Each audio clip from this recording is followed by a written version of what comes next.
My name is Brad and Jeremy. We're members of the Arkansas Herpetological Society. It's a snake club of people that enjoy snakes and getting out looking for lizards and reptiles and stuff. And as part of what we do a lot of educational programs. That's what this is. Basically, what we're going to do is we're going to get out some native Arkansas snakes. We're going to talk about them. If you have any questions, just wait till we're through talking, and then we'll have a chance to raise your hand if you want to ask a question. I do always try to point out in front of a big crowd there's a difference between a question and a story. Does everybody know the difference between a question and a story? Like a story sounds like this. One time we were down here fishing and there was a snake come out there and it chased us. And that's a story. We've heard all stories. There's not one snake story we have not heard. On the other hand, a question is like, hey, what does that eat? Or hey, how big does it get? Or that's a question. So keep that in mind. We don't want to hear your stories. So with that being said, another thing, you'll notice this brilliantly colored yellow rope. We call this the death zone. And that means if you step in here, I cannot guarantee your safety. If you're outside the rope, everything's good. But we're going to get out venomous snakes. And these venomous snakes have not been surgically altered or defanged or whatever you want to call it. They're the real deal. And they can kill you. Literally. They can end your life here today. So they have no illusions. These are real animals. And they're not trained not to bite or anything. I noticed we got a young man here that was up and running around. So if you got a toddler or some child that's prone to running for no reason, you might want to keep your hands in this position, or to go ahead and dial 9 if you want on your phone. We've never had an accident, and we don't want to start today, but do keep that in mind. Don't come inside the yellow rope, and everything will be fine. We always tell, especially kids, you know, we get these snakes out, and the non-venomous ones are okay to handle, but we don't mess with the venomous snakes with our hands, because we don't want to die and or get disfigured from the snake bite. So they're very dangerous animals, and we use these equipment like this. It's called a snake hook to safely handle these. That being said, we always say we don't touch venomous snakes with our hands ever, except here during the snake program. We have a large Diamondback rattlesnake, kind of like the one out here in the cage, and he's kind of flighty. So the best way to handle him is to what we call tailing. So you'll see Jeremy, hopefully, tail the big Diamondback, and don't take that as an excuse to, you know, say, well, I saw those guys grab one by the tail. Yeah, there's more to it than just grabbing it by the tail. Yeah, there's some technique there. You gotta keep it under control, because like I said, you don't want that thing zipping off under your chair. The exit sign is clearly lit, but we do have, anyway, so with that being said, we'll go ahead and get started. Like I say, usually that runs about an hour, hour and a half, depending on how many questions. I do ask that you be quiet, because like I say, a lot of people can't hear if you're talking, so try to be mindful of your neighbors. And yeah, like I say, if you have a question, just raise your hand and we will get to you. And if we'll tell you the answer, and if we don't know the answer, we'll make something up that sounds really good. So Jeremy's going to start out with one that probably everybody's familiar with. Yeah, so this show, our presentation is primarily on venomous snakes. We'll start with a non-venomous snake and just do a real quick run through of kind of some basic snake biology. Normally, on the other shows we do that are just on all snakes, we spend a lot more time on that. We'll quickly get to the venomous snakes and spend more time on those. So this is a speckled king snake. There are 38 species of snakes in Arkansas. 6 of those species are venomous, and we've got 4 of those species here today that we'll show you. This is not venomous. This is a harmless constrictor. That doesn't mean that he doesn't have teeth, though. He's got a nice set of teeth in there that if he would bite, it would break the skin and be a little painful. The other neat thing about their teeth are they are curved backwards inside their mouth. And what that helps them do is get a better grip on a mouse or whatever it is they're eating, and it doesn't get away very good. These guys, their jaws work independently, so they eat their food whole. They don't chew it up into bites like we do. So they're going to eat that mouse completely whole, and that's going to take up his entire throat. They can eat animals that are larger than the size of their head, basically about 3 times the size of their head. And that is due to their jaws have some tendons that will kind of open up and stretch, and it's called unhinging their jaw is what people refer it to, but there's really nothing that unhinges. It kind of just opens up. And what they'll do is with those curved teeth, they kind of move one jaw up and then pull it back and move the other one up and pull it back, and it just pulls that food right down their throat, and then the muscles will take over and get it the rest of the way down. so that in order for them to keep breathing while they're doing that, while they've got their throat full of mouse, their windpipe is in the bottom of their mouth, so they can continue to breathe just fine. This is one of 3 species of king snake in the state of Arkansas. We've got a prairie king we're going to get out in a moment, and I believe a milk snake. Is he back there? Okay. And a milk snake. Those are the 3 king snakes in Arkansas. Any snake with the word king in their name, like speckled king snake, or even like a king cobra, for example, that means they eat other snakes. So these guys are cannibalistic. They'll even eat their own kind. They'll eat other speckled king snakes. For people that keep these things and try to breed them and sell the babies, the mating process can be kind of tricky, because what should have been a mating process may end up being a meal. And the date goes terribly wrong, and you end up with one very healthy fat snake and one that ain't so healthy. So anyways, they as far as senses go with snakes, they do have eyes. They do not have eyelids. There is a clear scale that covers their eye, and when they shed their skin, that eye cap is what it's called, comes right on off with the rest of the shed. Their eyesight, for the most part, is pretty bad. They don't see real well. Mainly movement, sudden movement, they'll see that and react to it. There's a couple exceptions, and I don't think we have them here today. There's coach whips and racers here in Arkansas, black racers and coach whips. They're really fast, as their name would imply, snakes, but they do have particularly good eyesight. But by and large, most snakes do not see very well. Their sense of smell they rely on, primarily is their sense of smell. So you'll notice this guy is flicking his tongue a bunch. Now he does have nostrils on the end of his snout that he's going to use to breathe, but unlike us, he does not use them to smell. Instead, he flicks his tongue out and he's picking up scent particles in the air. And then in the roof of his mouth, there's 2 slots. He's got a forked tongue, so there's a slot for each fork that he's going to put those up in there, and there's little nerve receptors that pull those scent particles off his tongue and tell him what he's smelling. And then with it being a forked tongue, it gives him a directional sense of smell. So if there's more scent particles on the left fork, whatever he's after is over to the left of him. So really, really good sense of smell. The other sense these guys have is they can sense vibration. Right about in his chin, right about here, he's got some little nerve endings that pick up vibration. So he's sitting down on the ground and you come walking through the woods, you'll make some vibration. And it's very faint vibration in the ground, but he can pick that up and know that, hey, something's around him and he needs to be careful. I mentioned these guys are constrictors, meaning that they're going to get a hold of whatever they're after, wrap up around it and squeeze it until it's dead. Now, king snakes, we usually tell people that even don't like snakes that these are kind of good ones to have around. They'll eat rats and mice, which is a good thing. And they also have a taste for venomous snakes, and particularly copperheads. So the reason for that is we get these venomous snakes out. You'll notice this guy's actually kind of large for a king snake, but he's kind of slender, long and slender. We get the pit vipers out, they're going to be shorter and stockier.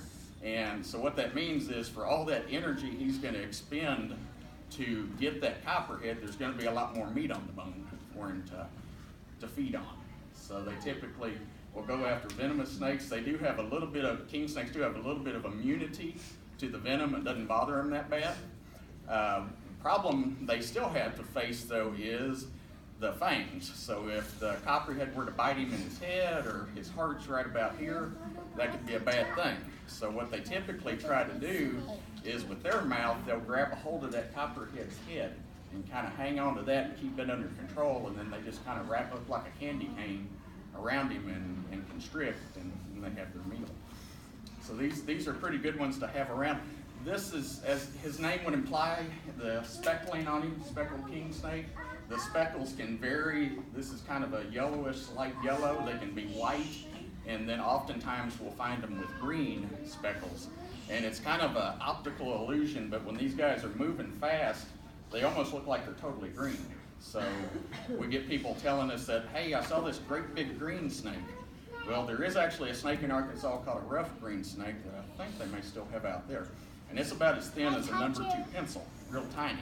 But one of these guys with green speckles, as he's moving, he kind of looks totally green, and we'll tell them what they're looking at is really a king snake. But again, a good one to have around. He's going to do a much better job of finding the copperheads than we are. And he's also, he's kind of earth-friendly. He's all, there's no hazardous material with this one. So he's pretty good to keep around. Anybody have any king snake questions? Yeah. Nope. These programs, we have to kind of get through them, so we don't have time to let everybody touch snake. We will let you touch a rattlesnake here. Yeah, you get to touch a snake. Safe. But now, Jeremy mentioned those guys tend to have a taste for pit vipers. This is the most common pit viper we have. Does everybody know what this is? That is a copperhead. There you go. And all the copperheads in Arkansas pretty much look like this. There's some things we're going to talk about as far as how to identify venomous snakes versus non-venomous. One thing right off the bat is, everybody's been told all their life, look for the cat-sized pupils and look for, a triangular head. Those are not really good things to look for as far as identifying a venomous snake.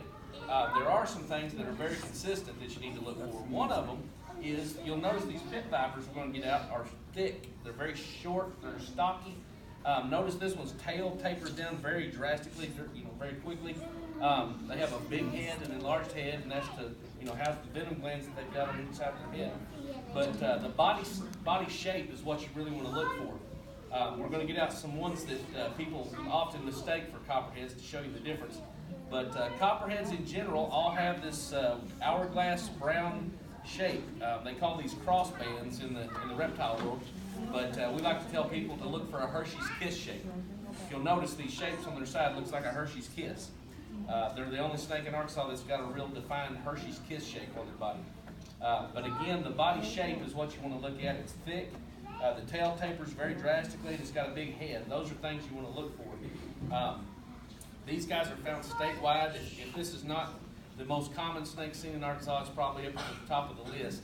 Because these guys can live in the woods, they live in developments, they live pretty much anywhere that they have a food source. We get a lot of people ask us, how can I keep venomous snakes away from my property?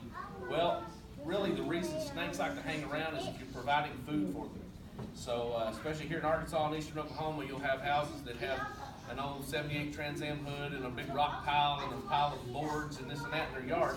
And that creates habitat for what this guy likes to eat. So once you eliminate that, if you don't, keep your yard mowed, keep the rock piles and wood piles down to a minimum and stuff like that, you're reducing the amount of habitat for the food source. So once you eliminate that, you're going to have less snakes. That being said, does that mean if you have a nicely manicured yard, you're not going to have any snakes? No.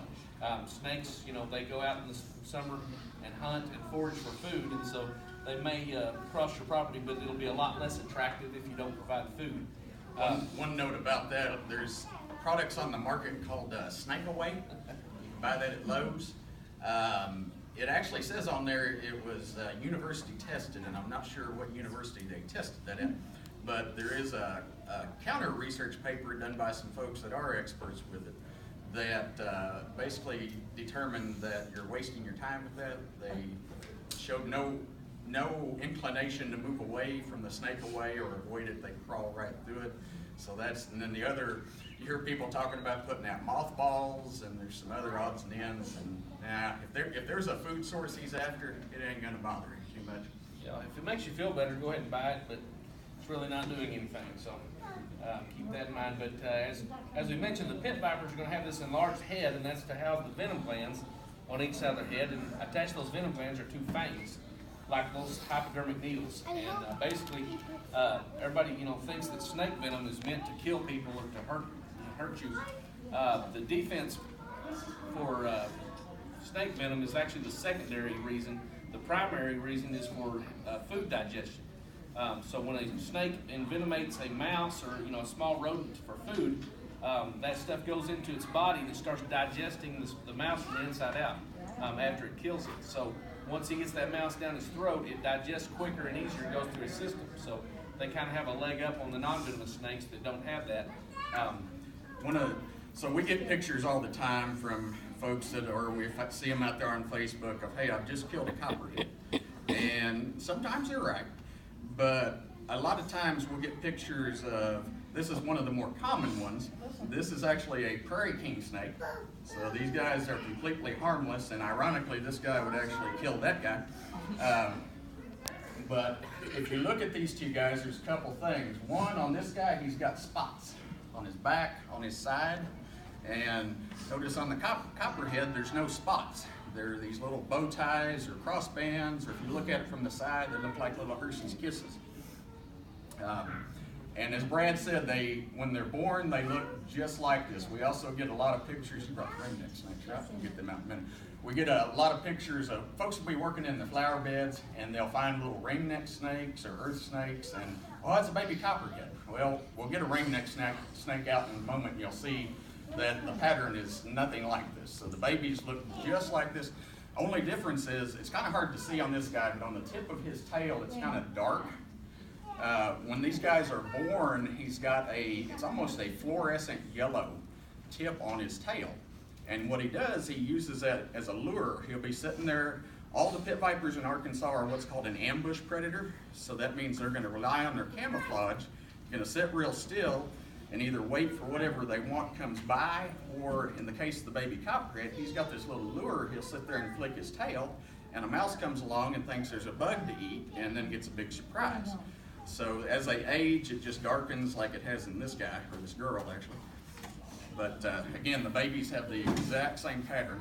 Now, How do you know it's a girl? well, She had babies.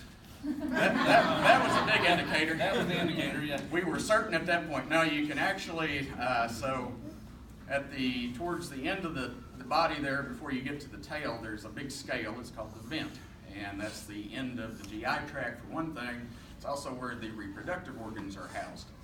And you use these little, they really don't like this process, but you use these are called probes. So you basically take these probes and slide them in, and if it goes about, you judge how far it should go based on the size of the scales. If it goes more than about 2 scale widths in and further, it's a boy. And that, kind of think of that as a catheter.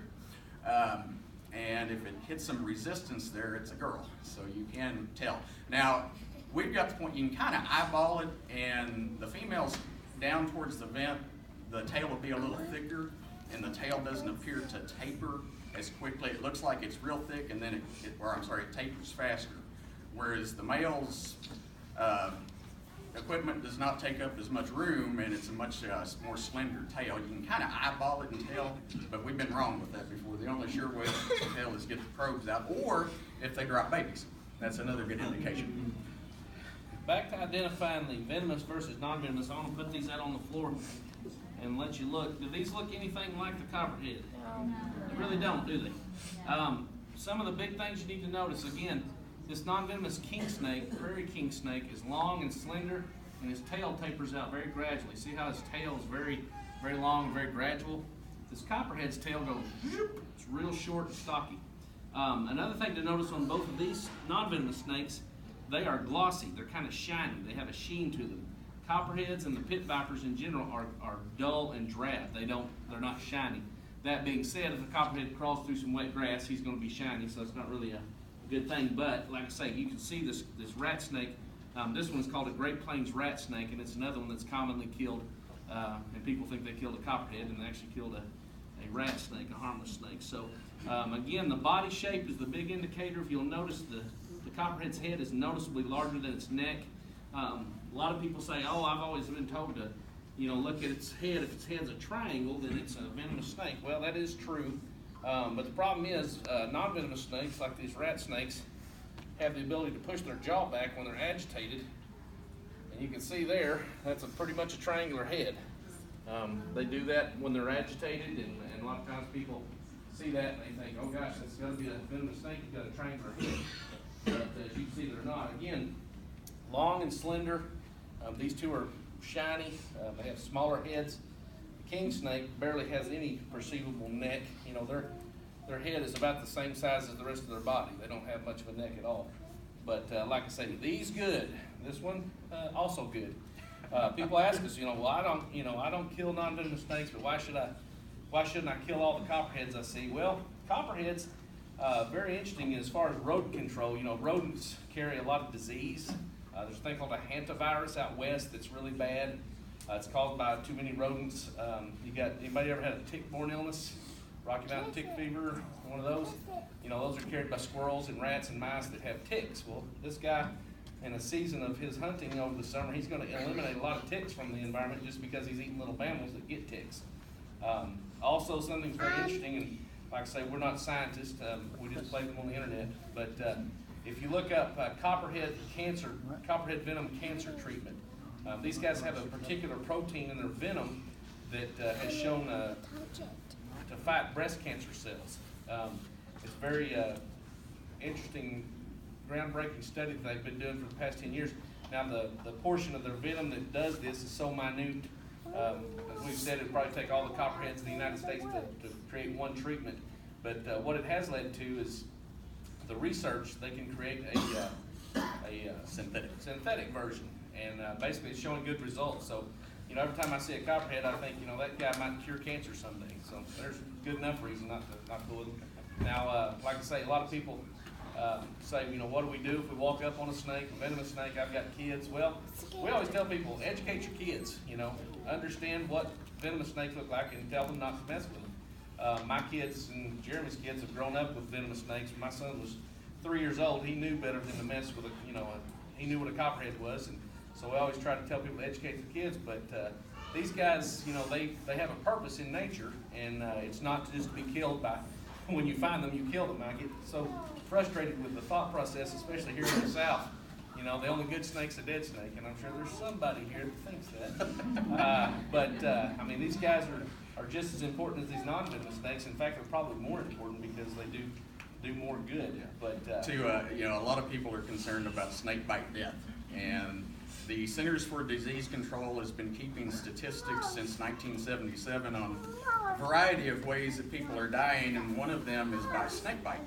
So on average, there's anywhere to 6,000 to 8,000 snake bites in the U.S. per year, and out of those, on average, there's about 5 deaths. So the odds of dying from a snake bite are pretty slim. Interestingly enough, the CDC also keeps another stat on the number of people killed by vending machines falling on them, and that number is bigger than the snake bite. It's about a dozen people a year. So, you know, I've kind of gotten lippy with some people telling me, oh, I'm going to kill them because they'll kill somebody. I said, well, no, what you need to do is that vending machine over there, you need to go get a ball bat and just beat the heck out of that thing because it's going to kill more people. But seriously, the odds of dying from a snake bite are extremely slim. We're going to talk about the antivenom here a little later, but fortunately in the U.S. we have a very good antivenom that is used to treat the bites. It's extremely effective. A couple things to note with copperheads. They get a bad rep as being sometimes aggressive. And if you've noticed, this guy has not, or this girl has not struck one time, has not coiled up to even appear to strike. Where we run into trouble with these guys is they have perfect camouflage if they're sitting in a bed of leaves. They're going to blend in really, really well. So you're out hiking in the woods and you come along and you accidentally step on this thing, it might, or it will probably, whip around and bite you. So the rule of thumb, if you want to stay safe out there, you know, there's, as Brad said, this is a very common snake in Arkansas. If you have not seen one while you're out hiking in the woods, you've probably walked by one. Because typically what they're going to do when they either sense vibration or sense you through their sense of smell, they're just going to freeze. And they're going to hope you keep on walking by, hopefully not step on them. So, you know, when you're out in the woods, wear some good footwear, hiking boots or something. You know, don't go out in the woods in a pair of flip-flops. It's not a good idea. And also make sure you know wherever you're putting your hands. You know, if you got a board laying out there in the yard, you're going to pick it up. Don't reach under that thing without getting something to pull it up and know what's under there, because one of these guys might be waiting there. So I mentioned earlier about the sense of smell and the other senses of snakes. With the pit vipers, they have one additional sense unique to them. In between their eye and their nostril, they have a heat-sensitive pit. So they detect body heat. And it's good to about 3 or 4 feet out, they can pick up body heat. So he can see, or she can see my heat as she's right there on the end of the hook. And what they'll use that for is, one, it's going to help them locate prey. So as dark of night, you can't see a thing, but they're gonna get a thermal readout of what's around them. The other thing, there was actually a study done back in the 60s, and it's kind of brutal. They were there was a theory that they used the pits to help guide the strikes. And it turned out to be true. Basically, they're gonna see the temperature on that animal, and some spots are like center mass is gonna have a higher temp than the extremities, and they're gonna aim for the hot spot is what's gonna happen. And the study they done was kind of brutal. They took prairie rattlesnakes and removed their eyes so that they could not see, and then they took a balloon filled with hot water, put it on the end of a string and swung it in front of them, and they never missed. They would continually reach out and strike that balloon. So it became very clear that they were using the pits not only to detect their prey, but also to guide their strikes. This is about average size for a copperhead. And again, over the years, we've been catching venomous snakes for over 30 years. And given the number of copperheads in the state, we've probably literally encountered thousands, if not tens of thousands of these guys over the years. And I can tell you, I've yet to be chased by one. I've yet to really see nothing more than they'll freeze. Now, if you come up on them and poke them with a stick or beat them with a stick, well, the game's kind of a little different story there. They will get defensive at that point. But as far as being an aggressive snake, obviously this is not a very aggressive snake. When we get the Diamondbacks out, you're going to see a little different behavior. But these guys are pretty laid back. Also, with their venom, this is about the least venomous snake in the state of Arkansas. So this is also the most common snake that causes snake bites in Arkansas. People are most commonly bit by copperheads. So it's kind of a good thing. It's not a very toxic venom. As I said, the CDC's been keeping stats since '77. We used to be able to say until about 3 years ago that there'd only been one documented death from a copperhead since the late '70s.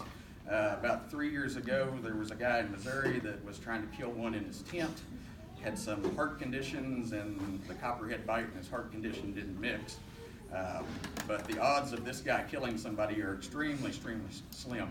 In fact, as far as anti-venom treatment, a lot of times they will not even use anti-venom with a copperhead bite because there will not be that much of a sign of there'll be swelling, there'll be pain, and when I say pain, I mean real pain. I've got an uncle lives down around Dallas-Fort Worth where they have broad-banded copperheads are pretty common, and he's been nailed about 3 times over the years of living down there. And he says there's a burning sensation, kind of like if you put a torch to your skin. It burns, and about every time your heart beats, it feels like somebody hitting your hand with a hammer. So it's a very throbbing, intense pain from these guys. But past that, as far as shutting down any organs or anything like that, it's extremely unlikely. Jarre mentioned earlier, everybody talks about the baby copperheads and their flower beds. This is one of the more common ones. This is called a ringneck snake, and as you can see, it doesn't look anything like a copperhead. Yeah. They have a little ring around their neck. Otherwise, they're just kind of plain. But these guys are very common, and like I say, sometimes you'll find them in numbers, and people think they have a nest of baby copperheads. And there's no such thing as a nest of snakes. Everybody's seen Lonesome Dove, and they've seen the big ball of cottonmouths. That's not real. Snakes don't do that. One thing about the copperheads, though, as Jeremy mentioned, the juveniles look just like the adults. So a copperhead this size is going to have the same markings as this guy right here. This is a fairly large copperhead. Yeah, this one we had out there was average size. She is an adult. This is a little larger model. If I can keep them unwound. This one we've had in captivity for 10 years or more, and he was an adult when we got him. Yeah, he's kind of been, since we feed these guys, the mice come frozen, then you thaw them out and toss them in there to feed them, so he doesn't have to chase his food very much. So he doesn't get a lot of exercise, and yeah, he's put on a little bit of weight, but occasionally out in the field when we're out snake hunting, we'll find one that's close to this, but it is very, very rare. They're more along the size of the first one that we had out there. But again, notice it's the same pattern. You can kind of see his tail a little better where it's darkened, but this is rather old male. Snakes can live anywhere from 15 to 20 years, and this guy's probably up in the 15-year range. He's getting up there a little bit, but they can get a little bit larger. But again, we've had this guy in captivity. He's been eating very good and has grown as a result. That's something, we always get kind of the same questions. A lot of people ask, well, someone told me, baby snakes can't control the amount of venom they inject. And I've heard that baby snakes' venom is more potent because it's more refined or something. Let me ask you a question. If you had to pick between getting bit by the little copperhead or the big one, which one would you think would be worse? The big one. That's the rule of thumb. The bigger the snake, the worse the bite. Really science that argues both sides of that. But it's one thing that is sure is the more venom you get injected, is the worse the bite. Smaller snakes don't have much venom. So, does anybody have any copperhead questions before we move to this next one? Yes, sir. How long will they live for? Well, Jerry mentioned 15, 20 years. That's probably in the wild. In captivity, they can live 30, 35 years. They're very long-lived animals. And like I say, in the wild, obviously there's predation and other factors. But in captivity, 30 years is not uncommon for a snake. So they're very long-lived animals. Yes, ma'am. Is the pit from the copperhead the same as the prairie kingsnakes? No, the kingsnake doesn't have that pit. That's why I say It's unique to the pit vipers, the venomous ones we're going to get out today. The harmless ones do not have a heat-sensitive pit. Yes, ma'am, down in there. How long can they get? I'm sorry? How long can they get? About as long as that copperhead. I've never seen many copperheads bigger than that. That's pushing the max. I think the record is maybe 42 or 46 inches, something like that. Around 4 feet is as big as they'll get. Yes, ma'am. What do they do? I didn't hear that. She said, what do they do? What do they do? Well, that's a good question, actually. They are part of what's called an ecosystem. So they are a predator, but their job is to keep the population numbers of the prey in check. So they eat rats and mice, so that we don't get too many rats and mice running around. We've got these guys to keep them under control. One thing interesting, kind of an add-on to that, copperheads are kind of unique in about, I want to say 60-70% of the protein that they intake in a summer come from the cicadas. Those things, we used to call them a jarre fly. Those things get on, they hatch out of a shell, they leave a shell stuck to a tree. Copperheads love those. And it's funny, we've had a lot of people call us at certain times of year, and usually when you find a lot of copperheads, it's when there's a hatch of those cicadas. Because they know when they come out and they'll hang around trees where they know those shells are and eat them. But they're one of the few snakes that eats bugs, but they will eat a lot of those. Yes, ma'am. What do they eat? Jarre fly is what we used to call them. Those big bugs you find in the summer, it's got big wings, they go, Yeah. make that sound. And they leave their exoskeleton when they molt. On the side of the tree, you'll find this kind of shell up to it. Yeah, That's a cicada. But they have to eat them right when they come out of the shell while they're still soft. And just this past year, at least down in Greenwood, we had a real big cicada emergence. They were really loud, really active. And I could go out at night. I'm on about 15 acres, so there's plenty of trees. But I'd take a flashlight out at night, and down at the base of the trees, basically the cicadas are usually buried in the dirt, and then they'll come back up and climb up the tree. And I could find copperheads sitting around waiting at the base of these trees. I even had in my backyard, got a bunch of honeysuckle. A lot of real viney. Copperheads aren't real good climbers, but the honeysuckle's right next to these trees. These cicadas were coming up, and up in the honeysuckle about this high was a copperhead sitting there just waiting on the cicada to come back. So, and that was fun trying to fish him out of the honeysuckle, and he's hung up in it, and it's a big mess. But No cobras. no cobras. Yes, ma'am. All major stuff. They have spots. Yes, good observation. Yes, ma'am. Do the copperheads just hide in the woods? No, like I say, they can pretty much hide anywhere because there are copperheads right out here around the nature center. There's probably some near your house. There's Some in the woods. There's a big, we're good friends with the guy at U of A Fayetteville that does, they've got a real extensive rattlesnake research program. But some of his students set up, they're called funnel traps, and basically it's a box, has a funnel on it, and snakes will come along, and it's a big wide funnel, they'll go down it, and then it's kind of a narrow spot at the bottom, and they can't figure out how to get out. So they set up funnel traps around town. They set one up about a block off of Dixon Street, if you remember Fayetteville, Dixon Street, where all the bars and all that stuff is. It's a real busy place. Copperheads were found about a block off of Dixon. And so the thing is, these guys blend in so well that, yeah, they're around and you just don't see them. Yep. In the back there?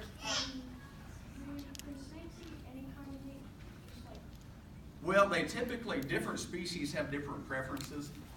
By and large, the pit vipers, at least the terrestrial pit vipers, this guy I'm going to get out as an exception to that, will like rats and mice.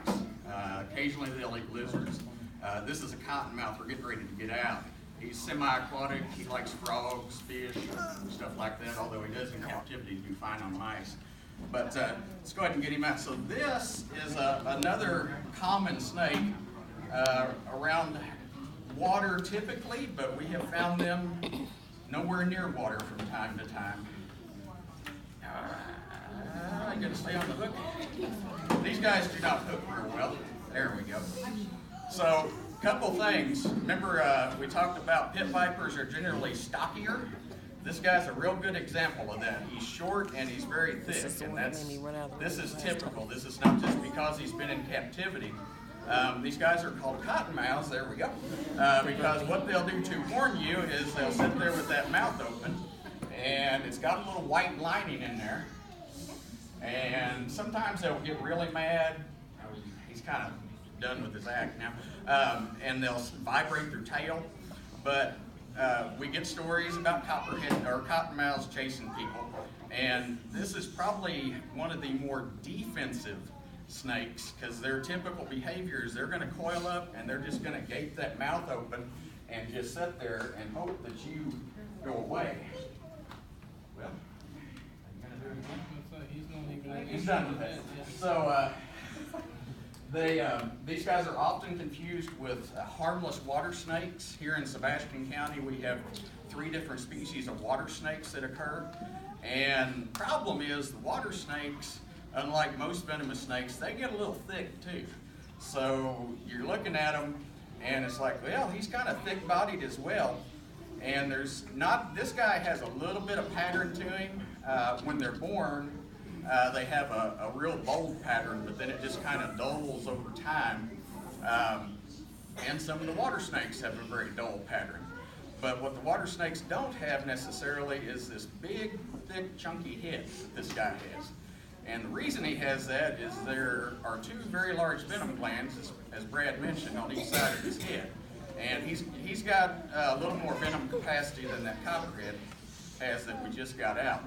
Now we're kind of moving up the scale too in terms of the bites being more serious. Of the stats that the CDC keeps, it usually comes out to about every other year there's a death from a cottonmouth bite. But that's primarily, there's throughout the southeast U.S. cottonmouths occur, and there's different subspecies of them. You get down around Florida, and there is a Florida cottonmouth, as he would be called, and they get much longer. They can get 4 feet long and be about as thick around as a tire almost. And those are typically the guys that are going to be a fatal bite. This would still be a very serious bite. One of the hallmarks of a cottonmouth bite in his venom, snake's venom is made up of different proteins and enzymes that act on different things. One piece of an enzyme that he has in his venom causes severe necrosis, or in other words, it kills tissue. So even though a bite from this guy may not be fatal necessarily, there's going to be some tissue damage.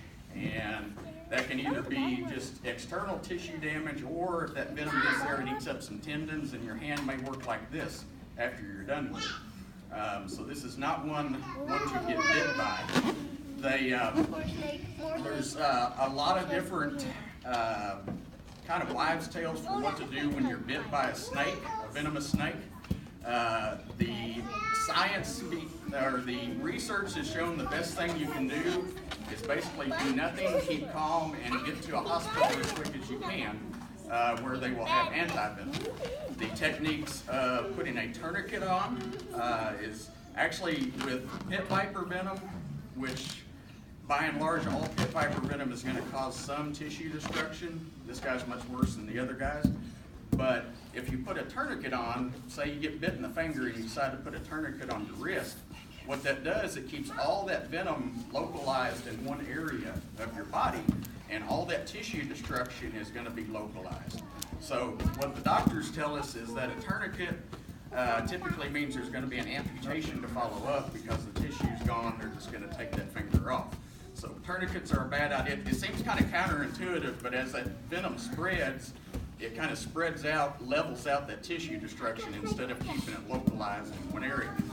There's another misconception out there of putting ice on it, which when you get bit, there's going to be a lot of swelling, so the thought would be, hey, put some ice on that swelling. Well, the ice is going to kind of work like that tourniquet, and it's going to restrict the blood flow, and it's going to do the same thing. That venom's going to stay in that one localized area. Now, they also... So you can go in most sporting goods stores and buy Snakebite Kits. They consist of a couple suction cups, and then inside there is a tourniquet.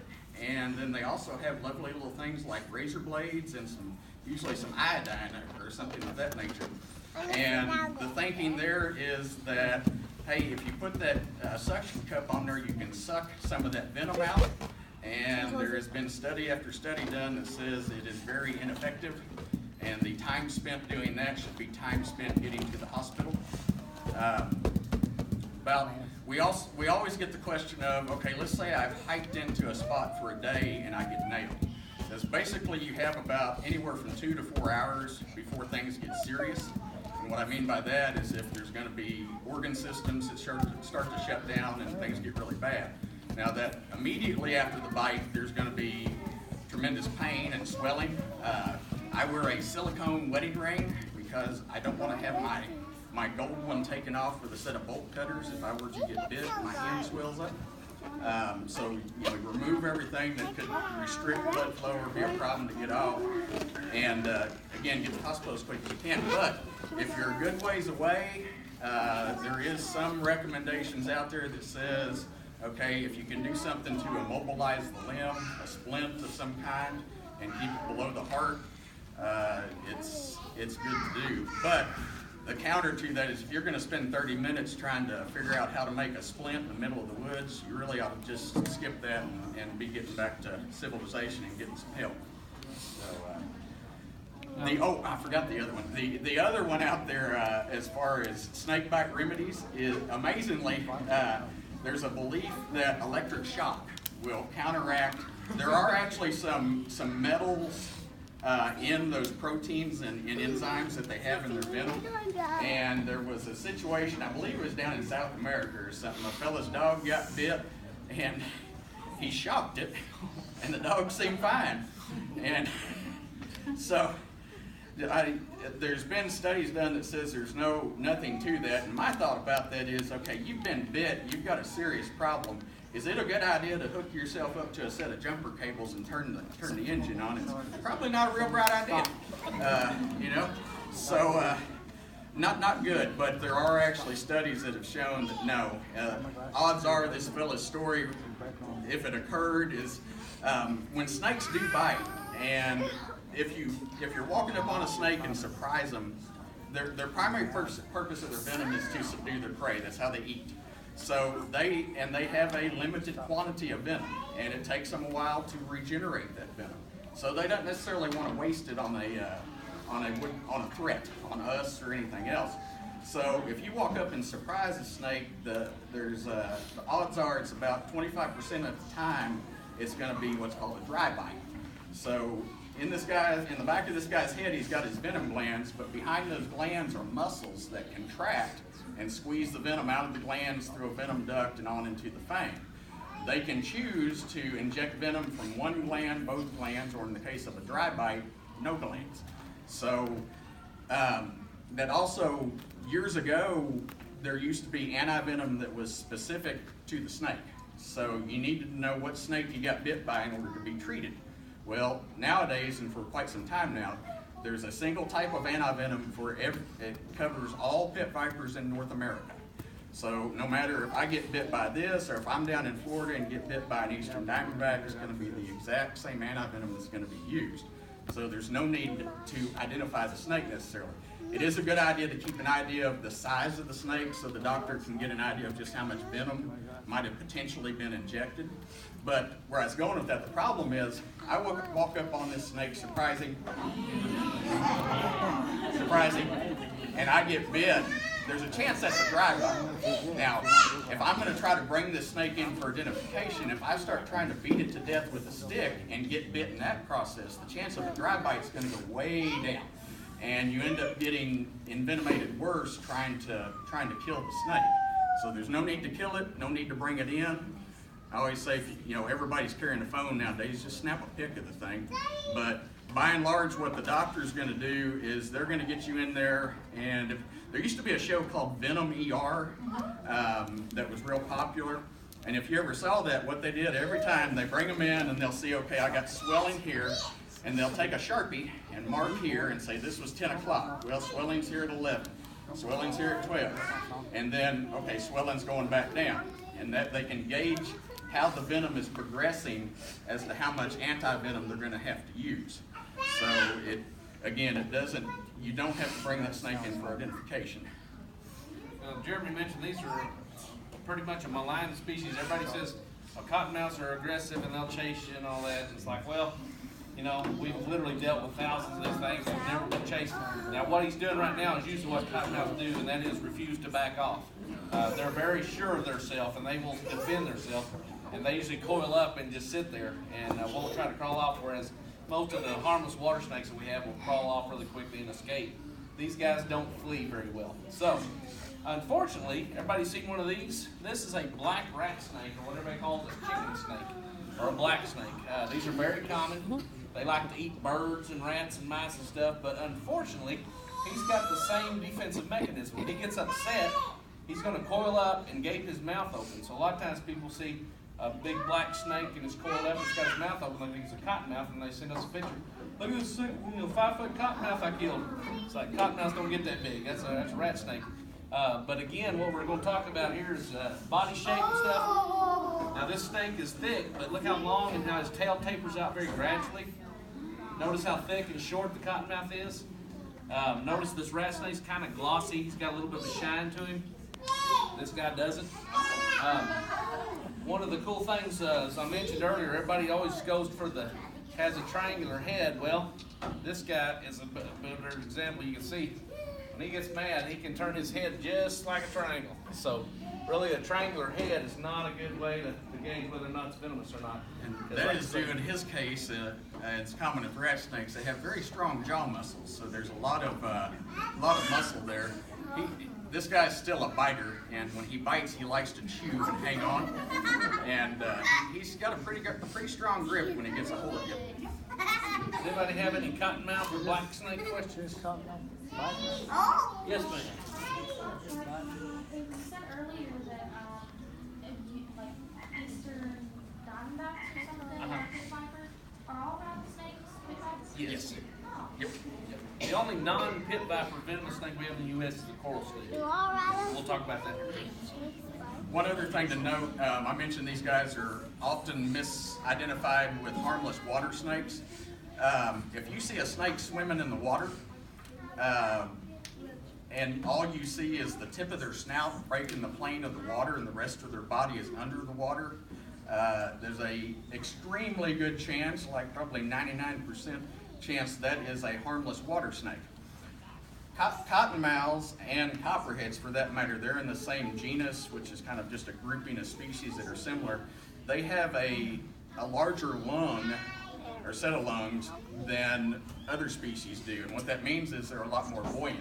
So when this guy's swimming, a lot of his body is going to be up out of the water, and typically he'll kind of have his head up at a bit of an angle. So if you see a snake swimming in the water, the body's up out of the water, it's probably one of these guys. And also, if you see a snake dive under and they stay under for a long time, water snakes can stay down for quite some time. These guys, with their buoyancy, they're fighting against that. They're going to pop up pretty quick. They don't stay underwater very long. So it's a pretty easy way to tell when one of these guys is swimming. And we can tell you from experience, we've been out in the middle of some pretty good sized rivers and come up on these guys in a boat. They're buoyant enough to launch a strike from the top of the water. They've got enough buoyancy, they can sit there as you're trying to catch them, and they'll strike at you. Yes, sir. How do they swim? Well, they flatten out to some extent. Now, if you can imagine this carpet is water, the way that snake was on top of the carpet, it's the same thing on the water. He just flattens out a little bit more, and he stays right on top of it. And he uses serpentine motion. He swims in an S, and that's how he gets through the water. Yeah. And all snakes can swim. A lot of people think, like a rat snake can't swim, and all snakes can swim fairly well. Yes, ma'am.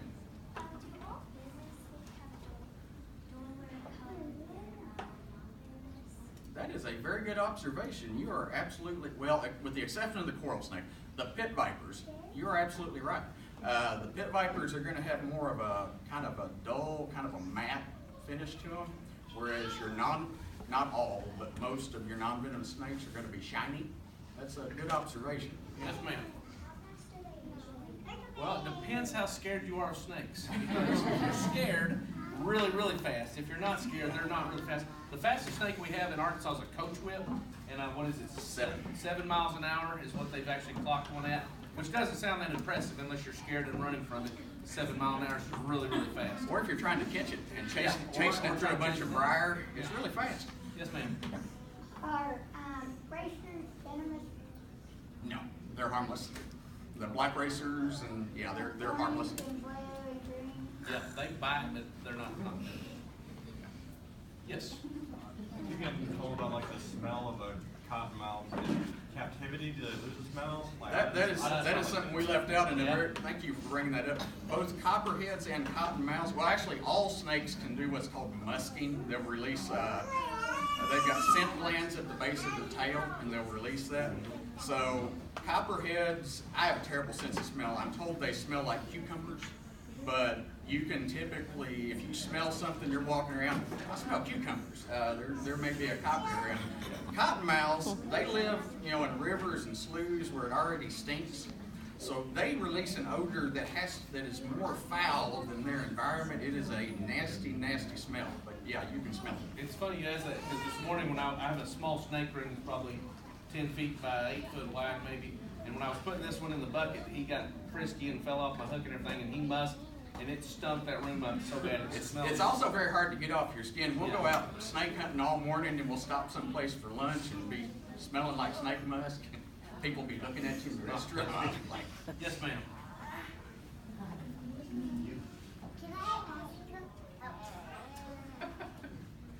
Maybe next time. We'll come back to you. Next wants to know if snakes bite underwater. Oh, that's another common myth, that cottonmouths will not bite underwater.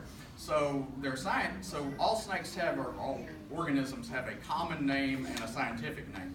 This guy's common name is a western cottonmouth. There's been some new changes that we'll stick with that for now.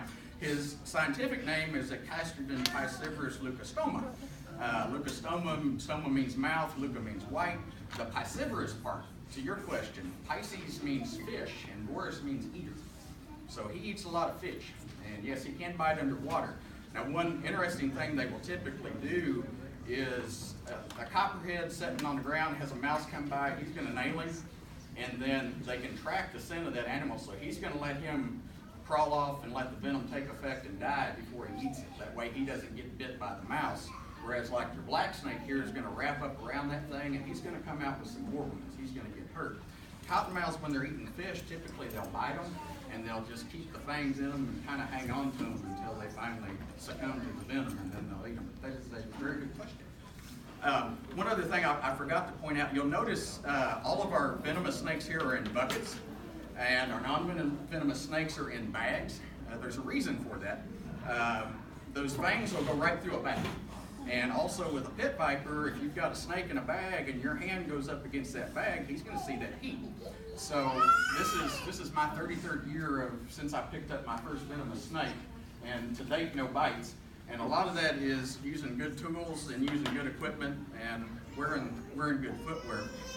We get these buckets. They have these screw top lids on them. And what's in here? Your little Diamondback. Okay. When we get the big Diamondback out, it'll probably come out like a coiled spring. And the nice thing about these lids is you can kind of use that as a shield, because when you're trying to put that lid back on, it's going to hit it. Whereas if you got a regular lid and you got to start prying it up with your fingers, well, guess what they see when your finger comes into it? They see heat, and that's a bad thing. So it's a good idea to have good equipment. It's a lot cheaper than a snakebite doctor bill.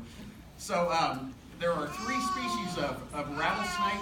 And actually, before we get this one out and forget, so there are 5 pit vipers in Arkansas. The one oddball, I said there were 38 species. Where's the? There's 38 species of snakes in Arkansas. 6 are venomous. 5 of those venomous are pit viper. The oddball, this is a display model, obviously.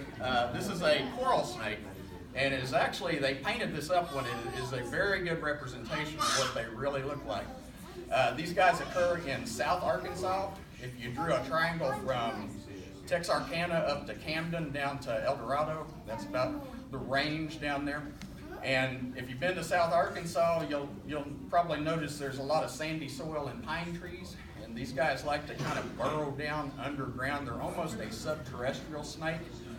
When we go out and try to find these guys, it's kind of like night crawlers waiting for a good rain, let the soil get good and saturated, and it'll bring everybody up. And on a sunny day after a good set of rain, you can find these guys. Now these are very unique. The body shape is representative. This is about what this would be an adult coral snake. They don't get very big, at least our species. There's an eastern coral snake that do get a little longer, but they're very thin. They're not thick-bodied like the pit viper. They're in a totally different family of snakes than the pit vipers. They're in a family of snakes called Dilapida, and that includes snakes like cobras and mambas and all kinds of deadly venomous stuff. And unlike the pit vipers' fangs fold up inside of their mouth, and what that means is that fang can grow a lot longer. So when they go to bite, the fangs fold out. The Dilapida snakes, or the coral snake, they've got fixed fangs. They're little short, stubby, fixed fangs, and it's kind of tough for these guys to get a good bite. I will say there is a misconception that they have to get a hold and chew to get venom in the wound, and there's been multiple cases where that's not the story. Down in South Arkansas where these occur, though, since they're underground quite a bit, people don't see them very often. A lot of times when they'll see them is if they're digging up their flower beds or something like that, they'll come across these things. These are probably one of the more docile venomous snakes. I'm not saying do this, but you can get away probably, and I stress probably, with just picking the thing up. They're very reluctant to bite. The downside of that is their venom the venom of the pit vipers is what's called a hemotoxin. It affects the blood, causes a lot of hemorrhaging, shuts down things that deal with the blood, kidney, liver, stuff like that. Neurotoxins affect the nervous system, and in particular with the coral snakes, their venom kind of shuts off. Right now there's a message from my brain going to my intercostal muscles or my diaphragm that says breathe. And their venom, basically the nerve receptor in the intercostals that gets that message that says breathe, it blocks that message. So you end up with respiratory failure. So hopefully you get someplace with a ventilator, and a few days later you'll probably be okay.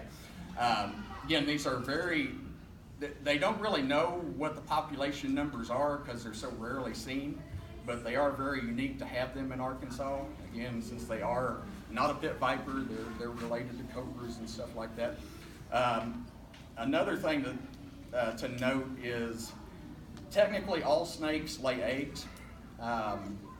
There is what's considered live birth with snakes, but it's not live birth in the sense of mammals having live birth.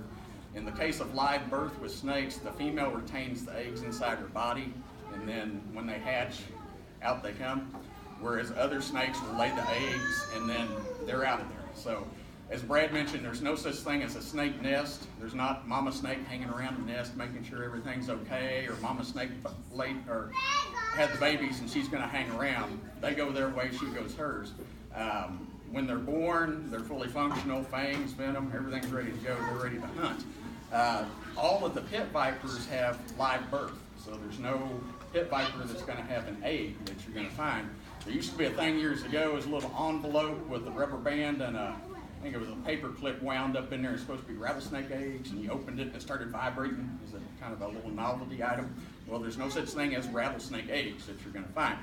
These guys, however, do lay eggs, and so you could come across some coral snake eggs.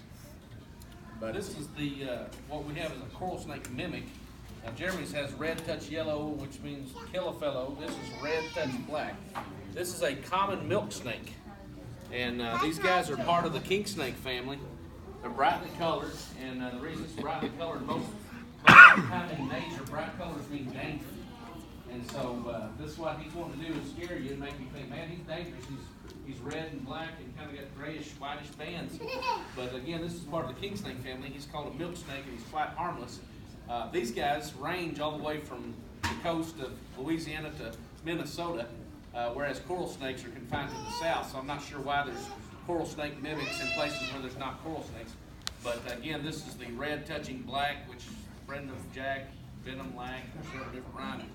But this is, we get people all the time that, you know, claim that they killed a coral snake up here, and it's like we don't have coral snakes in the Ozarks. The ground is too hard for these guys to survive. So what you've killed is a milk snake, which is another member of the kingsnake family. So does anybody have any coral snake or milk snake questions? Yes, ma'am. I've always heard a coral snake is red touches black. Nope, red touches yellow. Oh, Yeah, red touches black is this guy. the red and yellow bands on a coral snake are touching. Yeah. Whereas on him, he's got his red and his black bands touching together. This is bad, which is good. This is the bad one. Red touch black, or red touch yellow. The rhyme goes red touch yellow, kill a fellow. Red touch black, venom black. That's how it goes. Something else that's unique, and like I say, this is a good representation. Notice the bands go all the way around the body of the coral snake. His belly looks just like his back. Whereas on the milk snake, he's got a white belly. So that's one of the big indicators if it's flip it over. Yeah, Yep. The underside of the milk snake though is plain. He doesn't have bands that go all the way around his body. But these are really cool little snakes. Yeah, part of the kingsnake family. So now we're gonna get to we got two more snakes. One is you can't touch. The other one, if you hang around, we'll let you touch a live rattlesnake. Believe it or not. So we've got two examples of what we're going to get out next are Western Diamondback rattlesnakes. They're the rarest venomous snake in Arkansas. They range all the way from about 50 miles in the southern coast of California. If you've ever been to San Diego, it's nice and pretty there. You drive over the mountain and come back down and you're in the desert all of a sudden. That's where their range starts. So all through the desert southwest, all the way here into Arkansas, almost to Little Rock, there's Western Diamondbacks. And again, it's the rarest venomous snake in Arkansas. They tend to prefer some pretty rugged habitat. They like a rocky hillside that's pretty steep. A lot of cracks and crevices to hide in, and they tend to prefer briars. And the reason for that is when they need to get out and bask in the sun to warm up, they don't want to be exposed to birds. They've got a lot of predatory concerns from hawks and things like that. So they can get in these briars, still get sun down to them, but then they're kind of protected. And also with their diamonds, with the way the briars cross around, it's really good camouflage for these guys. As far as snakebite is concerned, those on average, 5 deaths a year are typically attributed to Western Diamondbacks. And if it's not the Western Diamondback, it's his eastern cousin, the Eastern Diamondback, that typically cause the fatalities in the U.S. These guys are very common throughout the desert southwest, kind of like copperheads are common here. This is kind of the copperhead of the desert southwest. They're extremely common. This one you probably won't see it so much. We'll get the big one out. You're going to see they're very spirited. They do not hesitate to strike. And you'll see also when we get the big one out, you got a very large head on it, and that means there's 2 very large venom glands. And on a per gram basis, just measuring the venom, it's kind of considered moderately toxic, but the problem is with the big diamondbacks, they have so much venom that it's a terrible, terrible bite. For example, it's estimated to take 125 milligrams of diamondback venom to kill a person. The one we're going to get out could produce anywhere from 700 to 800 milligrams in a bite. So it's just a tremendous amount of venom that those things have. So it's not one to mess with.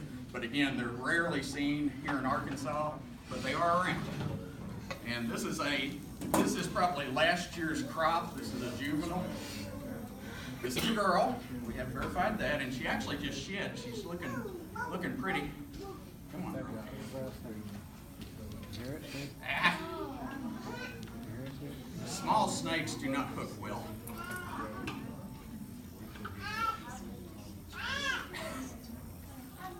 So this is a Western Diamondback.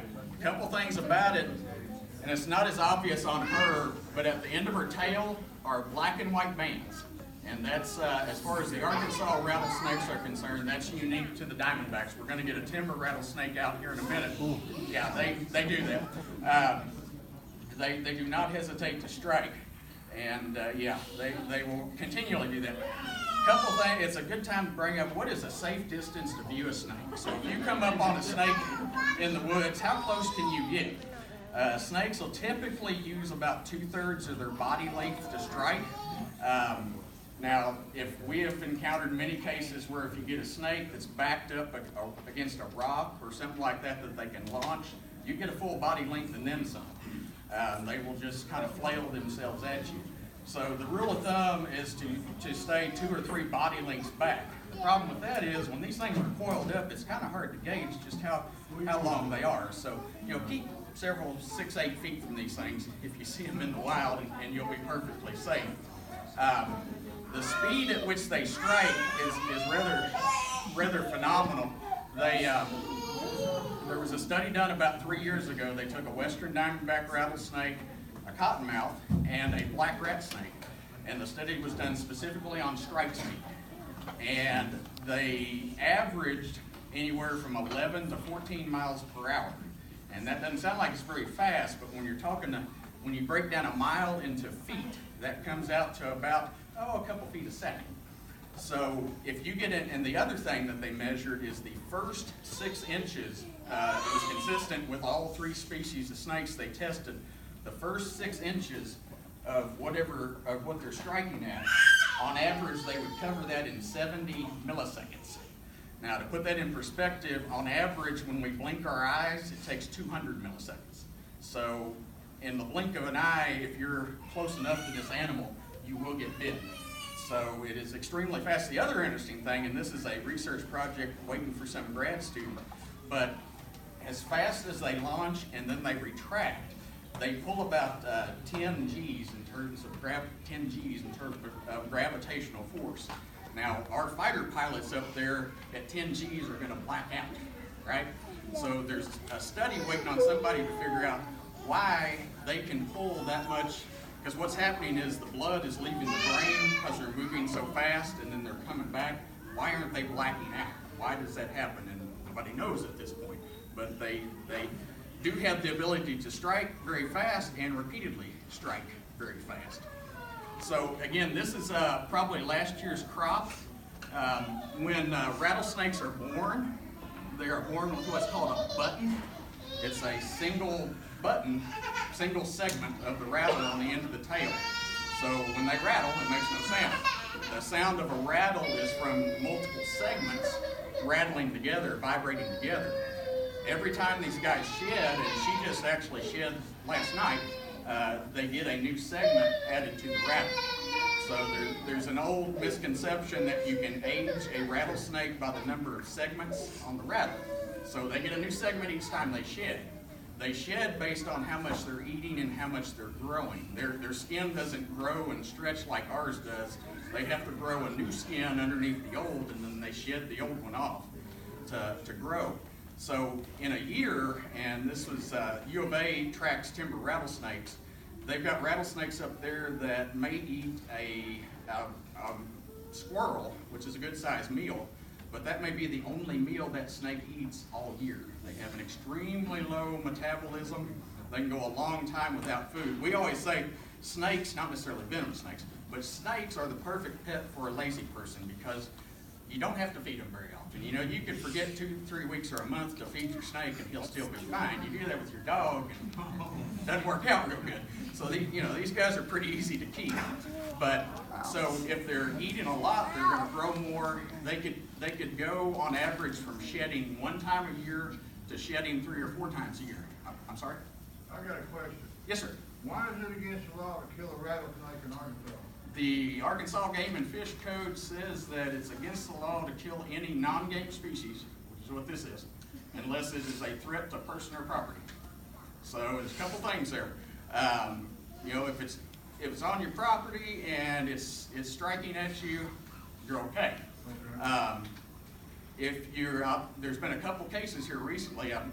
It used to be, I always felt like Game and Fish didn't enforce that real good, but there's been a couple cases just this year.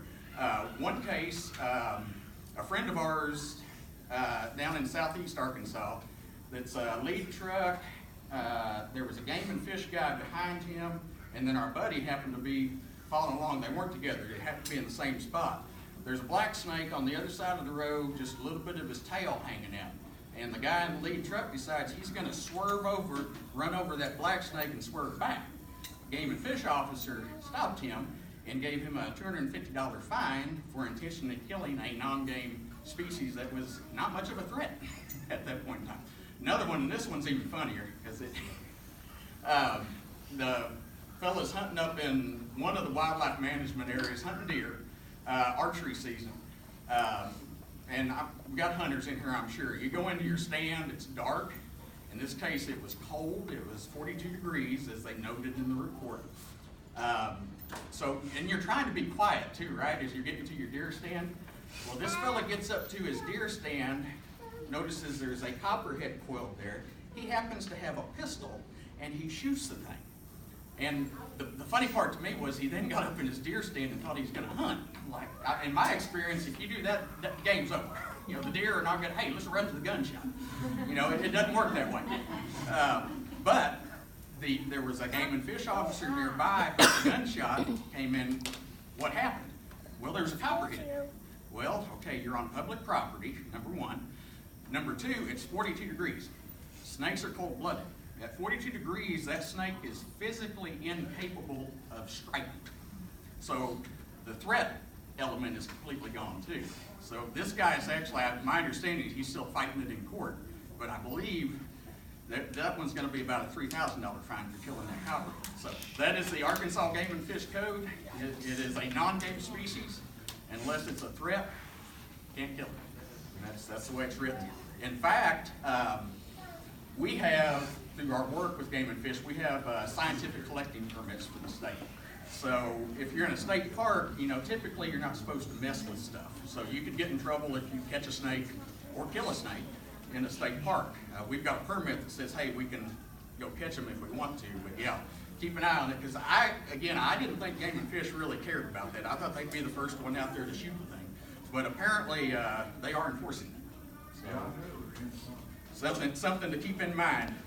And you know, the other thing too is, like in the case of the guy in his deer stand, the mere presence of a venomous snake does not constitute a threat. You know, just because he's there, he's not a threat.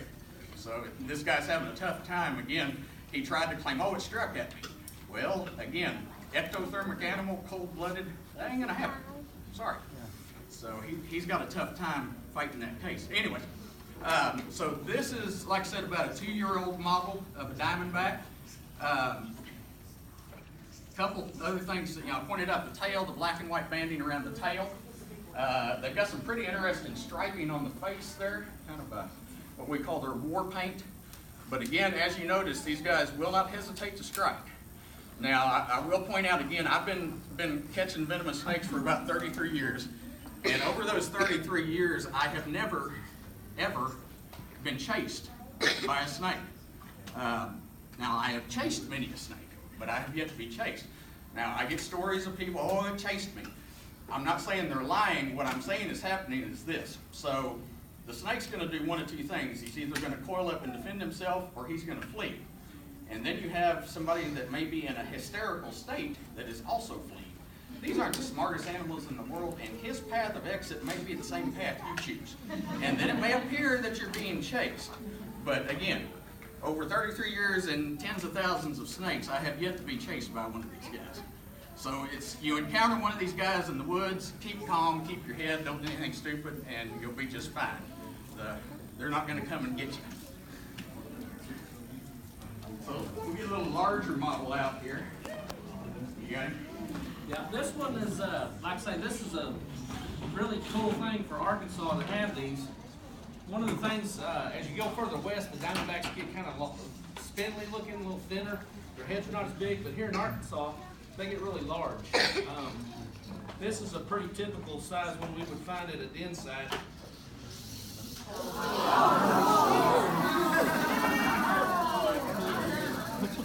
As you can see, he's quite large. He's already mad. Get it? Getting him to be defensive. As Jeremy mentioned, the tail section is what they call a coontail rattler. This is what I figured he'd probably want to do is take off. Now again, typically we'll tell you don't put your hands on the snake. This one's big enough to keep him under control.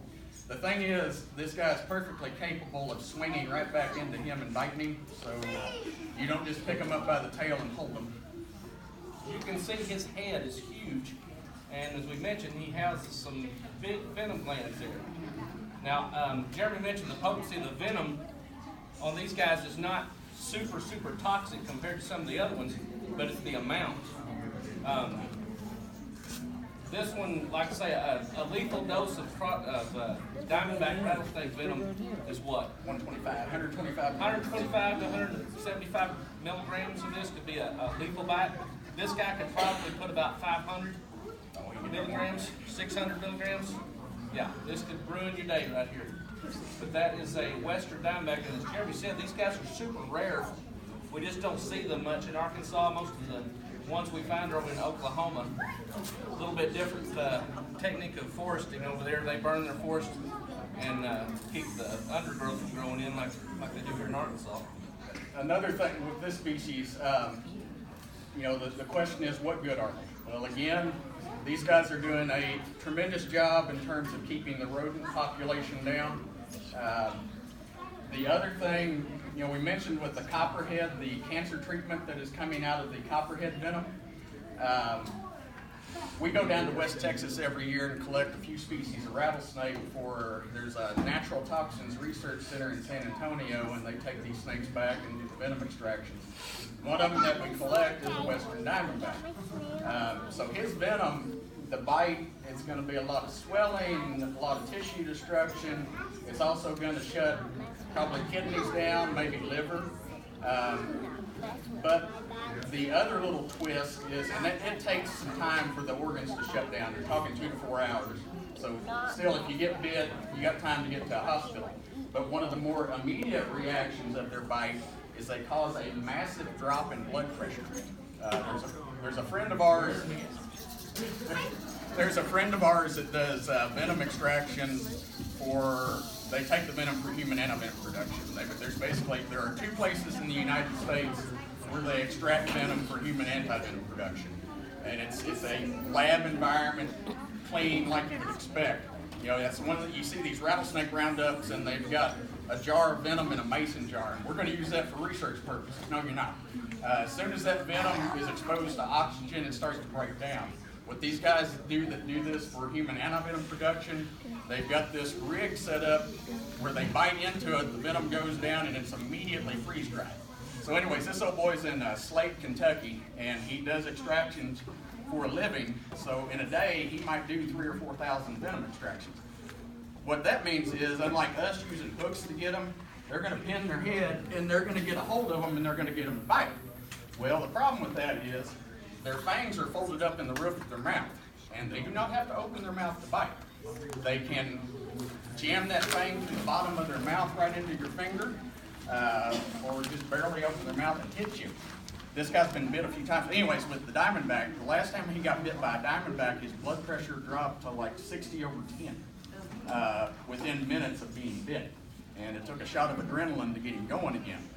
But what we're doing, or what's being done in terms of venom research is there's an interesting thing there in treating hypertension. With whatever component in that venom is causing the reduction in blood pressure, maybe not quite as drastic as what's going on there. But that's what they're trying to figure out is, okay, can we use that to treat hypertension? And that's actually nothing new. I can almost guarantee you If you're I take medication for hypertension, and a lot of people do. If you're taking medication for hypertension, it is synthetically produced, but is derived from compounds in snake venom. In the 70s, there's a South American pit viper they found that had the same characteristics of the diamondback, where it causes the drop in blood pressure. And the advantage for the predator is if that blood pressure drops immediately, their prey doesn't run off very far. They just kind of run off and they're over, and then everything else they don't have to chase as much. But anyways, in South America, there is a pit viper called a Jarre that in the late 70s they figured this out, and he had in his venom is what's called an ACE inhibitor. So ACE stands for angiotensin constricting enzyme. Basically, it makes your vessels constrict, which means you're going to need more blood pressure to push that blood through. In his venom, he had an enzyme that really relaxes the vessels so that your blood pressure can drop. And now he also has other stuff in his venom that was bad. The idea of that was the blood would flow more freely and the bad stuff would get through his prey quicker. But they were able to isolate that one component, and there are several blood pressure drugs on the market today that are called ACE inhibitors, and they derive directly from that snake venom. There is another drug on the market from venom derived from western pygmy rattlesnakes, which we have here in Arkansas. It's being used and it's in use today for breaking up blood clots. So it does two things. It'll break up a blood clot, and it also prevents clots from forming. One of the bad things with a western pygmy rattlesnake bite is you bleed profusely, and in a small animal they'll bleed out, run out of blood. So they've got components in their venom to where it's not going to clot up, you're just going to keep on bleeding. But again, kind of back to what good are snakes, they're finding more and more components in those venoms that they're being able to use for medications to treat us. So the last snake we're going to get out, you got Gansan? Yeah. So this is one of our favorite ones. This is a timber rattlesnake. These guys occur statewide. You get in the right places, and they're fairly common. This is a fairly decent sized one. And this is not, we find them like this quite often. Typically they're a little shorter, but this is a pretty good sized adult. A couple things to note about him. The Diamondback had black and white bands on his tail. A lot of old timers refer to the Diamondbacks as coon-tail rattlers, like a raccoon tail. Well, these guys, it's just black on the tail, and they refer to these as velvet tails. So no black and white bands. The chevrons or the V's this is the typical pattern of both, the adults and the juveniles are going to be patterned this way. And these guys, this one is a little more cranky than most, but I mean, we've literally caught thousands of these things out in the wild, and a lot of them we'll catch, we'll tube, and we're going to show you what that means here in a minute. And then we can measure them, determine if it's male or female, collect some more data. And a lot of those guys have never even rattled, never strike. They're pretty laid back. Now, I'm not saying go pick one of these things up, because they do have a very potent bite, but they are a little different in behavior than the Diamondback. He's going to rattle, he's going to coil up, but he's not going to sit there and thrash and strike at me like the Diamondbacks are going to do. And these guys so when the settlers came to the colonies way back when, this is kind of the history portion for the kids, English settlers had never seen a rattlesnake. Rattlesnakes do not occur anywhere but in North, South, and Central America. So folks coming over here from Europe had never seen one of these things. Plus, in Europe, there is one type of viper that is extremely rare. So as far as venomous snakes in general, they hadn't seen them. So they were rather intrigued by them. During the Revolutionary War, this is called a Gansan Flag. This was a Revolutionary War flag. And the snake that is depicted on here is supposed to be this snake. The motto of "Don't Tread on Me," the settlers, it was later the colonists, kind of figured out that if you don't mess with this thing, it's not going to come out and bite you. So don't tread on me and you don't have any trouble. And that was the message they were trying to convey to the British at the time during our revolution. It said, leave us alone, everything's good. Otherwise, it's going to be a problem. But some neat things to note about this flag. On this rattle, there are 13 segments. Who's had history class, children? What would the number 13, what's the significance of 13 in colonial times?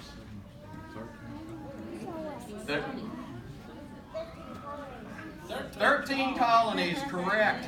So there are 13 segments on that rattle. There was a man by the name of Benjamin Franklin that wrote, "A single segment on a rattle rattling alone makes no sound. All 13 rattles rattling in unison makes a sound that'll put the fear in hearts of men." And what he was trying to convey is the colonies needed to work together to win the war. But yeah, if you count the rattles on there, you'll find 13 of them. So again, these guys are pretty common. What we're going to do now, so again, the sad thing is you turn on the TV, you watch Animal Planet, Discovery. There was a point in time when there was good educational shows on there. Now it's all about the spectacle. And there used to be a show on there called Rattlesnake Republic. A bunch of idiots on there just picking these things up by their hands, slinging them around. And the problem is people watch that and, hey, I can go out and do that. And no, you can't. So you try to keep your hands off the snake as much as you can, because it's basically, if you've ever seen the movie Karate Kid, the original way back when, there's a guy in there named Mr. Miyagi. He said, best way no get hit is no be there. So in other words, don't get close enough to it to bite you. Don't put your hands in there. So what we do is we'll take this tube, and if he's agreeable, he's going to crawl up in there to a safe distance, and then you grab them, and they can't back out, they can't go forward, and they can't bite through the tube. And then you can inspect them a little closer safely. Now sometimes getting him in the tube is, he's been through this dance a few times, and I think he's kind of figured it out, and he doesn't always agree.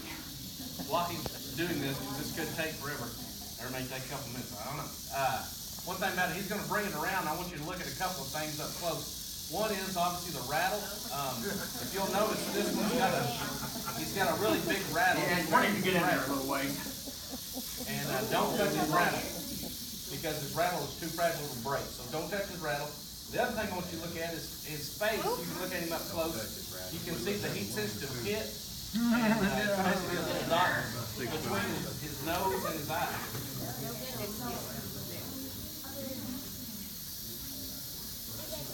Yeah, sometimes this goes real fast. The important thing with handling venomous snakes is patience.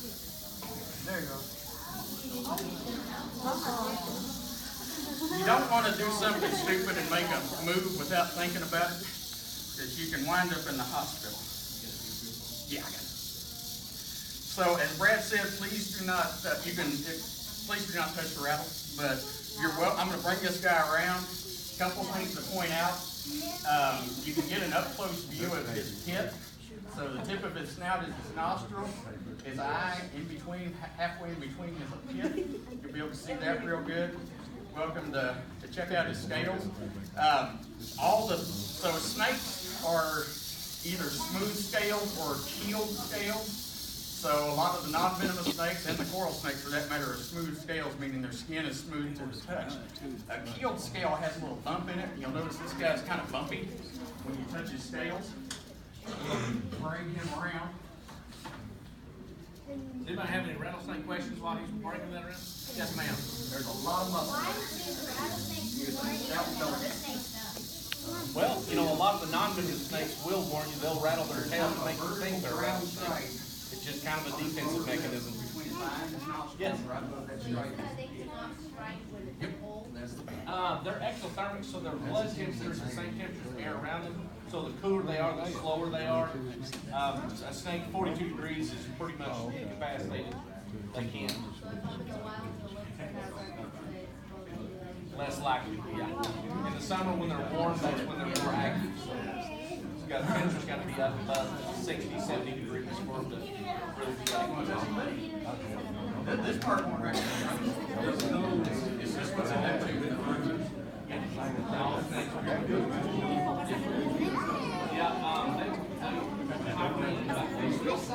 There's a lot of muscle here, so we can blow that.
It's always gonna be global.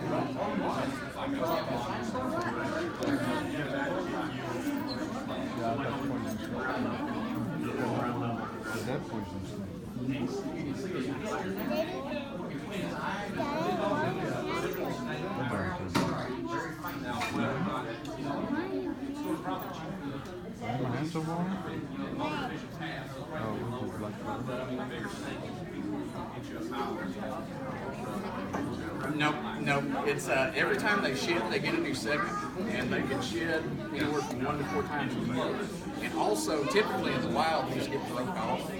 They'll crawl through rocks. Yep. Between his eye and his nose, there's kind of a faint brown stripe, and that's well, right about there is what's called the Venomous, and you take a piece of probe, and I'm not sure it's for the snake, but yeah. Did you get to touch it? You got a question? Okay. I couldn't hear you. What does this guy eat? He starts out on mice, works his way up to rats, and at this stage, squirrels. This stage, squirrels? Oh yeah, these guys can eat a squirrel. Not with those shoes. Yep. Get him a nice big squirrel. He's coming. No, he's coming this way. He's right over there, right to you. Right to you. Yeah. Just like he's made it around. He's But you guys, He'll be right here. You can check the tail if you want to. He might kick in again there and do it himself. Kind of feel how the scales are bumpy there. Those are the keel scales. Oh yes, I got a solid grip on him. He's not going anywhere. And then also look between his eye and his nose, and there's kind of a very faint vertical stripe, and right above that stripe is his pit, his heat-sensitive pit. So that's his thermal camera. Stop letting that thing touch me. You want him to touch you? Well, this part won't bother you. No, it's just what's in the tube that'll bother you. So the tail, what's the tail do? Well, normally he makes it do this, but a lot faster. It's like 90 times a minute he'll shake that thing. And they'll do that for hours. They never get tired, it seems like. We've got the Diamondbacks tend to rattle a lot more, and we do shows in little... Yeah, I haven't counted it lately. Yeah, I'd say a good 14, 15, 16, somewhere in there. But yeah, those Diamondbacks will sit there and rattle all the way from here to Little Rock and back and never get tired. That's crazy. how old is he? This guy's fairly old. He's pushing probably about 10 or 12. He's got a few years on him. Hey, how's he move In the wild, So soft. 12 to 15 years. In captivity, go up to 25. They can live like yes. You want anything to drink? No, I'm good. Yes, sir. How do they move so slow and how do they move fast? Well, they've got two different ways they move. So these guys, they can use, it's called lateral undulation, but they use their belly scales and they kind of crawl in a straight line. That's kind of slow. The other way is called serpentine locomotion, and they'll go kind of like back and forth, and they push off rocks or grass, and they can move pretty quick. For no legs, they can get right along. Let me step over here. I'm just going to show these folks. Diamondback? What's that? Is that an eastern diamondback? No, this is a timber. Timber rattler.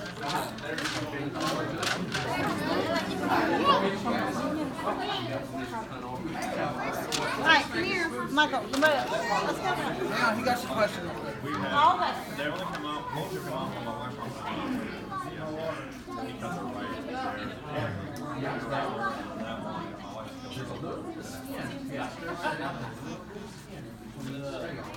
And this guy goes, he is a big squirrel. He's got a big stretched out belly. You can see a lot of skin in between the scales. People want big constrictors over in the Far East, like in the Philippines. Yes, there has been pythons that have been seen.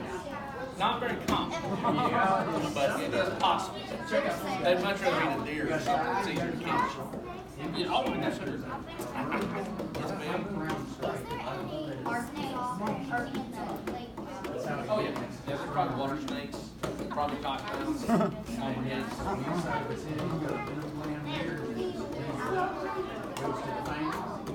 Oh, really? There's some variation, but they're all some tone of brown. Some kind of look grayish and some kind of look more yellowish. Yeah. Now they're all pretty much going to have those tones of brown. There's some variation, but not a lot. Like I say, there's some that are a little grayer looking, and there's some that are kind of reddish, pinkish looking.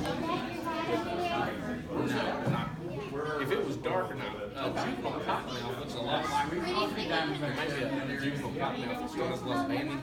That cottonmouth we had, you know, you can still see some pattern.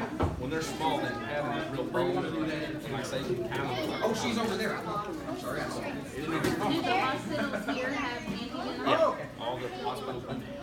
Yep, and they treat 1 or 2 snake bites a year with the people that are severe enough. A lot of times they just monitor people and send them home with the venom until after it's over. There is no Yeah, that's all the snakes. We have that in the back. No, tail's not gonna hurt you. All right. Did you guys get to see him? I forget where I left off. Wanted to get a good shot of it. Oh yeah, yeah. Well, you could.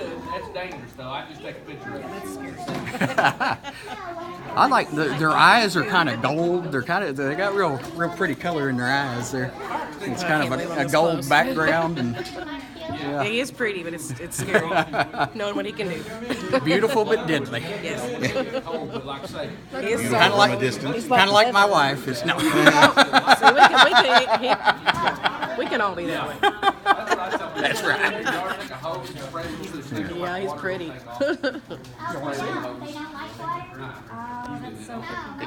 Spray them with a hose.